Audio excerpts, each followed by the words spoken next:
രാഹുൽ ഗാന്ധി പ്രതിപക്ഷ നേതാവ് എന്ന നിലയിൽ ആ മനുഷ്യൻ കാണിച്ച ക്ഷമ, പ്രത്യാശ, പോരാട്ട വീര്യം, ജനാധിപത്യമാണ് പരമപ്രധാനം എന്ന ബോധ്യം.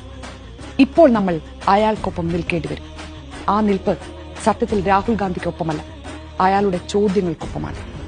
ഇത് നമ്മുടെ രാജ്യത്തിനൊപ്പം നിൽക്കാനുള്ള അവസാനത്തെ അവസരമായേക്കാം. ഈ ചോദ്യങ്ങൾ ചോദിക്കാൻ ഇനിയൊരിക്കൽ കൂടി അവസരം കിട്ടിയെന്ന് വരില്ല. നിങ്ങൾക്ക് ഇനിയും അയാളെ അപഹസിക്കാം, ആക്ഷേപിക്കാം. പക്ഷേ ആക്ഷേപിച്ചവർക്ക് മുന്നിലൂടെയാണ് ജനാധിപത്യത്തിന്റെ എല്ലാ ചോദ്യങ്ങളുടെയും ഭാരം വഹിച്ചുകൊണ്ട് പ്രതിപക്ഷ നേതാവിന്റെ തീർച്ചയിലേക്ക് അയാൾ നടന്നു കയറിയത്. എന്തെല്ലാം കുറവുകൾ കണ്ടെത്താനായാലും ആ യാത്രയിൽ എവിടെയും വെറുപ്പിന്റെ രാഷ്ട്രീയം നിങ്ങൾക്ക് ചൂണ്ടിക്കാണിക്കാനാകും. അയാൾ എവിടെയും മനുഷ്യരെ വെറുപ്പ് പടർത്തി ഭിന്നിപ്പിച്ചിട്ടില്ല. അയാൾ ആരെയും ഭയപ്പെടുത്തി നിശബ്ദരാക്കിയിട്ടില്ല.